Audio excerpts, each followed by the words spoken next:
बेगानी की शादी में अब्दुल्ला दीवाने जैसे थे, इनके बस का नहीं था इंडी अलायंस खड़ा करना या इंडी अलायंस का संयोजक बनना, कुछ भी नहीं था। ये अपने मुंह मियाँ मिट्ठू बनने की कोशिश कर रहे हैं, जिसका दुष्परिणाम है कि सबसे पहले मियाँ मिट्ठू ही अलग हो गए, है ना।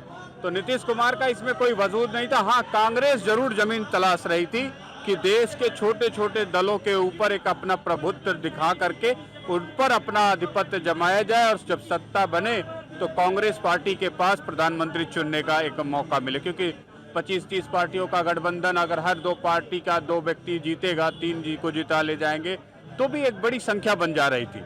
उस संख्या के प्लानिंग पर ये लोग काम कर रहे थे। इंडी अलायंस में सब के सब एक तरफ से या तो घोटालेबाज हैं, स्कैमर्स हैं, लुटेरे हैं, तुष्टीकरण की राजनीति वाले हैं। इनसे देश का तो छोड़िए, किसी हिस्से का भी विकास नहीं हो सकता।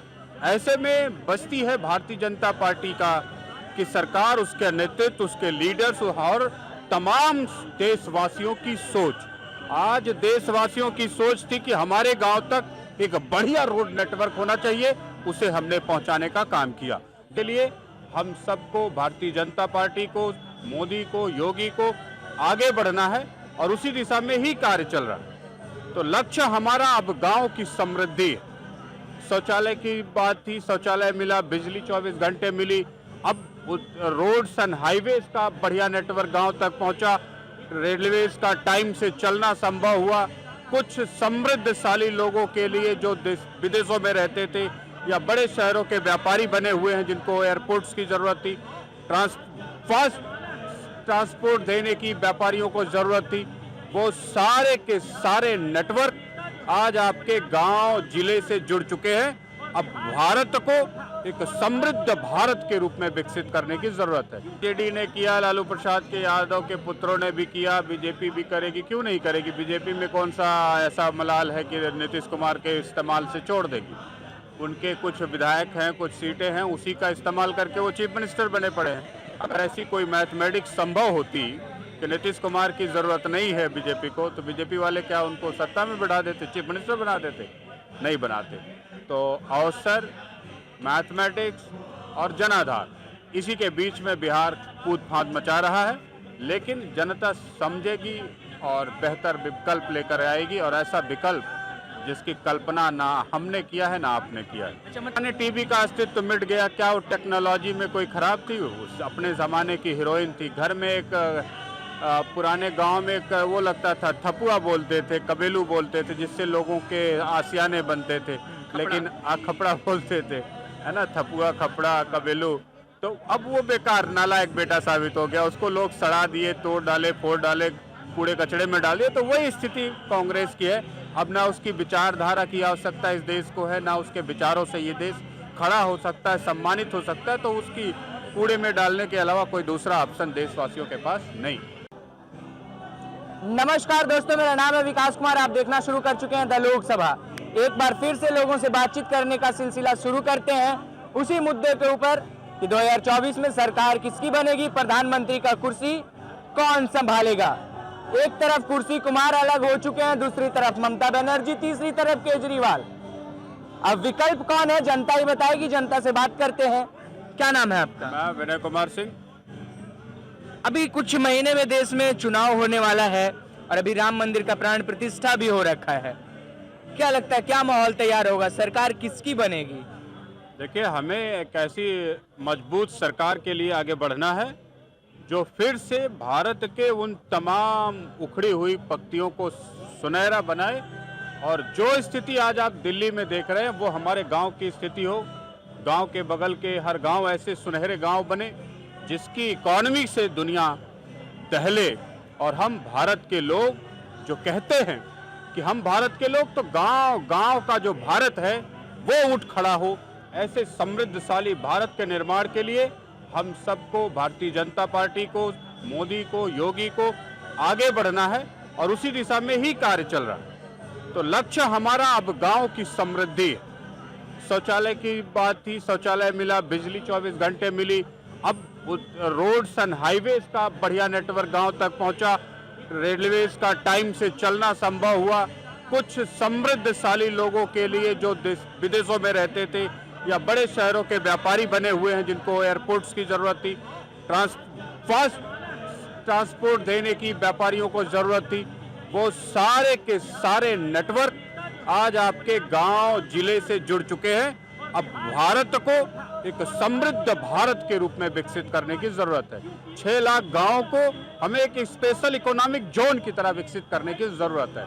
एक इंडस्ट्रियल इकोसिस्टम की तरह गांव को खड़ा करने की जरूरत है, जिससे भारत की एक एक डिस्ट्रिक्ट की इकोनॉमी कई देशों के इकोनॉमी से बड़ी इकोनॉमी बने। ऐसे भारत के निर्माण के लिए हम आगे बढ़ेंगे। चलिए, इतनी सारी चीजें आपने बताई कि ये सारी चीजों के प्रगति के लिए हम आगे बढ़ रहे हैं, तो इन सारी चीजों को प्रगति के मार्ग पर कौन सी सरकार ले जाने वाली है? इंडिया अलायंस वाली सरकार या फिर भारतीय जनता पार्टी की सरकार? देखिए, इंडिया अलायंस में सब के सब एक तरफ से या तो घोटालेबाज हैं, स्कैमर्स हैं, लुटेरे हैं, तुष्टीकरण की राजनीति वाले हैं। इनसे देश का तो छोड़िए किसी हिस्से का भी विकास नहीं हो सकता। ऐसे में बचती है भारतीय जनता पार्टी की सरकार, उसके नेतृत्व, उसके लीडर्स और तमाम देशवासियों की सोच। आज देशवासियों की सोच थी कि हमारे गांव तक एक बढ़िया रोड नेटवर्क होना चाहिए, उसे हमने पहुंचाने का काम किया। देश के लोगों की सोच थी कि गांव में भी शौचालय और 24 घंटे बिजली हो, जिससे हमें शहरों को की तरफ मुड़ के देखने की आवश्यकता ना हो। हम वो तमाम व्यवस्थाएं गांव में विकसित करें, उस पर कठोरता से कार्रवाई करते हुए, काम करते हुए हमने उस चीज को घर गांव के आखिरी छोर तक पहुंचाने का काम कर दिया।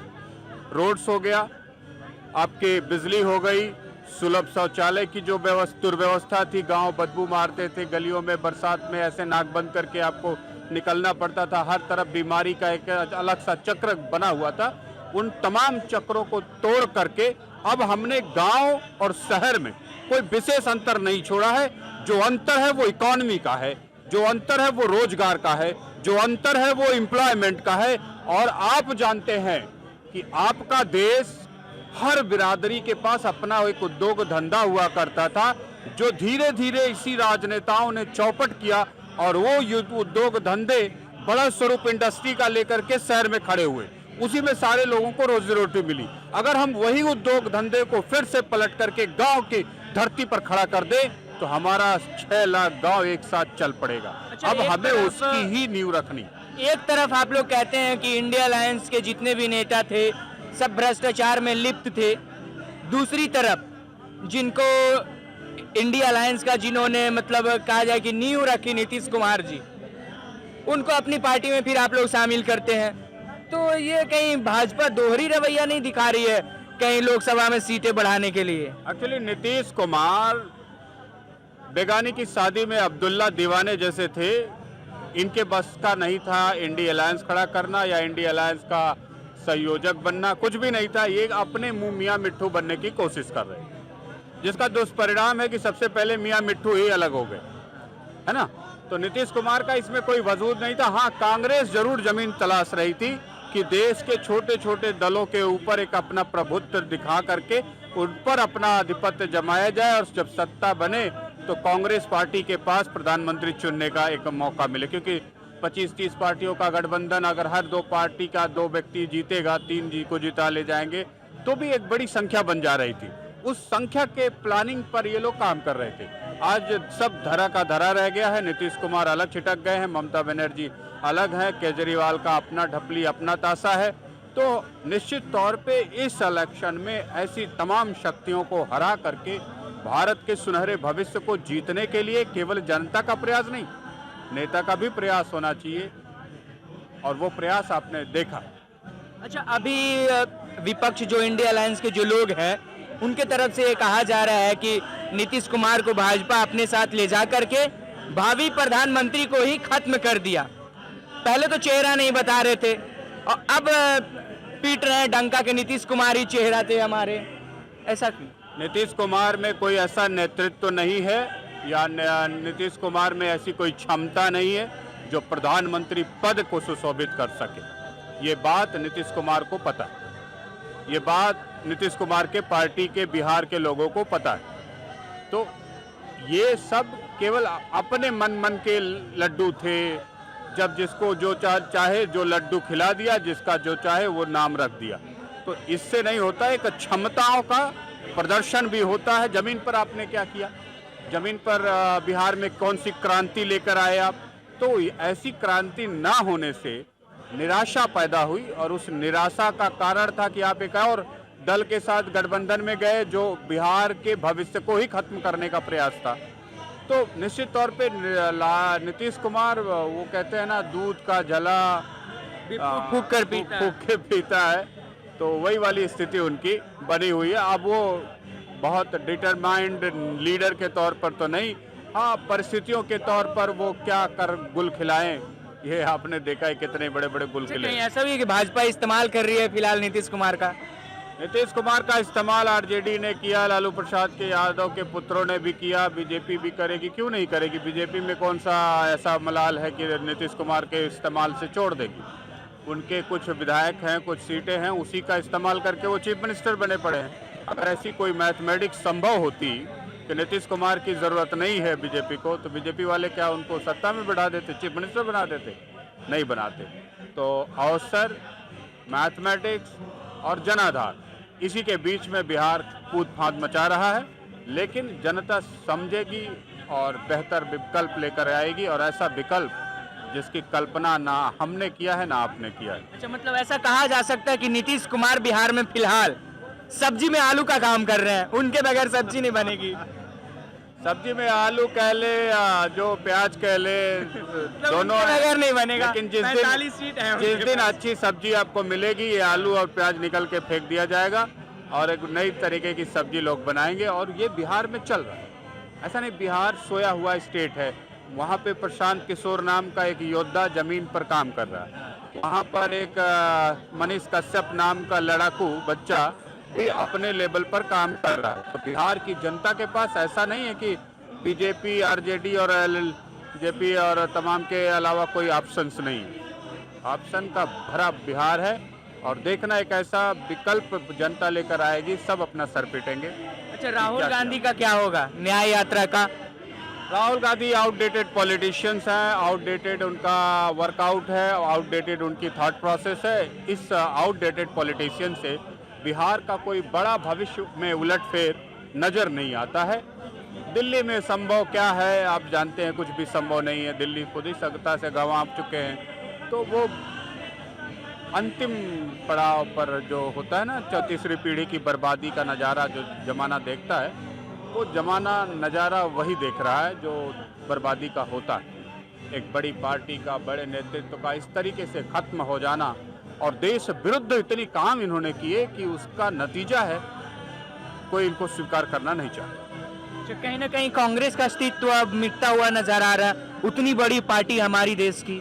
देखिए, पुराने टीवी का अस्तित्व मिट गया, क्या वो टेक्नोलॉजी में कोई खराब थी? उस अपने ज़माने की हीरोइन थी। घर में एक पुराने गांव में एक वो लगता था, थपुआ बोलते थे, कबेलू बोलते थे, जिससे लोगों के आसियाने बनते थे, लेकिन खपड़ा बोलते थे, है ना, थपुआ, खपड़ा, कबेलू। तो अब वो बेकार नालायक बेटा साबित हो गया, उसको लोग सड़ा दिए, तोड़ डाले, फोड़ डाले, कूड़े कचड़े में डाल दिए। तो वही स्थिति कांग्रेस की है। अब ना उसकी विचारधारा की आवश्यकता इस देश को है, ना उसके विचारों से ये देश खड़ा हो सकता है, सम्मानित हो सकता है। तो उसकी कूड़े में डालने के अलावा कोई दूसरा ऑप्शन देशवासियों के पास नहीं। एक आखिरी सवाल रहेगा आपसे, कितनी सीटें भारतीय जनता पार्टी इस बार एक्वायर करने वाली है लोकसभा चुनाव में? देखिए, जमाना सोशल मीडिया का है। देश के तमाम नेतृत्व को, कार्यकर्ताओं को, पार्टी को, हमको, आपको, सबको कड़ी मेहनत और बड़ी मेहनत करेंगे, तब हम 400 के पार जाएंगे। खाली में सजा के आपको 400 नहीं मिलेगा। तो सबको कड़ी मेहनत करनी पड़ेगी, सबको बड़ी मेहनत करनी पड़ेगी, और तभी लक्ष्य आप प्राप्त कर सकते हैं। बड़े लक्ष्य जितने होते हैं उतनी मेहनत तो आपको करनी होती है। अगर थाली में मिल जाए तो सब थाली बाजे होते, मेहनत किसी को करने की आवश्यकता ना पड़ती।